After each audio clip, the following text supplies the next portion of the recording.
गुरुपौर्णिमेनिमित्त आस्वाद रेसिपीवरती मी घेऊन आलेले आहे खवा आणि पनीरचे खूप सॉफ्ट असे जाळीदार मस्त मऊ लुसलुशीत असे हे गुलाबजामुन अप्रतिम चवीचे बनतात बरं का. आणि नक्की करून बघा, अगदी पहिल्यांदाच करणाऱ्याला सुद्धा जमतील असे हे खूप छान असे खवा आणि पनीरचे गुलाबजामुन मी आज इथे दाखवणार आहे. शेवटपर्यंत व्हिडिओ नक्की बघा. चॅनलवरती नवीन असाल, सर्वात पहिल्यांदाच व्हिडिओ बघताय तर जरूर सबस्क्राईब करा.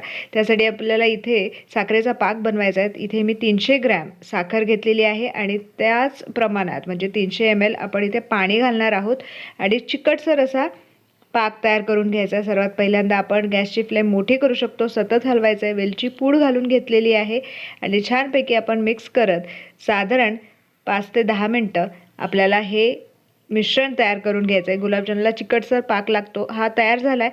गॅसची फ्लेम बंद करून घेतलेली आहे. इथे मी कात्रजचा खवा वापरणार आहे. अर्धा किलो खवा आहे, त्याच्यातला मी अर्धाच खवा आज इथे वापरणार आहे.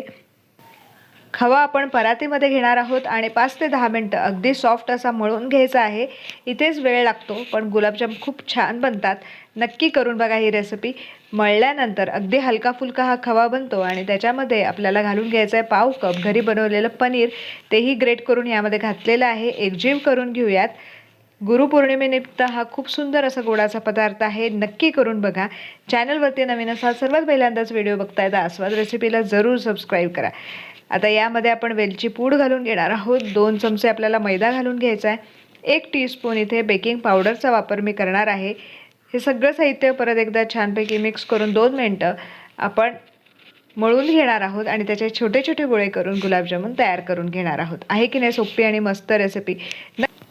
या अगोदर मी गव्हाचे सुद्धा गुलाबजामुन केलेले आहेत. तीही रेसिपी नक्की डिस्क्रिप्शनमध्ये मी त्याची लिंक शेअर करते. नक्की बघा. आणि उपवासाला चालतील असे रताळ्याचे गुलाबजामुन सुद्धा बनवलेले आहेत. आपण किड्सचे गुलाबजामुन नेहमीच बनवत असतो. अशा पद्धतीचे खव्याचे गुलाबजामुन एकदा तरी करून बघा. गॅसची फ्लेम लो ठेवायची आहे आणि तेल आपलं जास्त तापलेलं नको आहे आणि हलके हलके आपल्याला हे गुलाबजामुन यामध्ये सोडून घ्यायचे आहेत. सोनेरी रंगावरती तळून घ्यायचे आहेत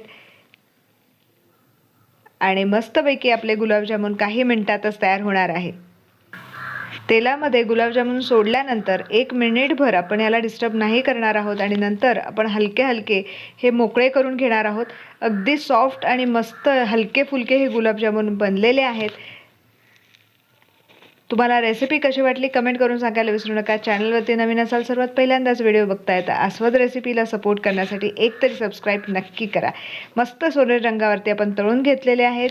सगळे गुलाबजामुन मी इथे तळून घेते आणि त्याच्यानंतर आपण कोमटसर पाकामध्ये हे गुलाबजामुन मुरवायला ठेवणार आहोत. पाक मी इथे कोमट केलेला आहे आणि सगळे गुलाबजामुन आपण यामध्ये घालून घेणार आहोत. मस्तपैकी याला झाकण घालून साधारण तासभर ठेवणार आहोत आणि हे मुरल्यानंतर खाण्यासाठी तयार होणार आहे. झाकण घालून ठेवूयात. आता तुम्ही इथे बघू शकता 1 तास झालेला आहे. गुलाबजामुन अगदी सॉफ्ट असे झालेले आहेत. नक्की करून बघा ही recipe. Thank you for watching my video.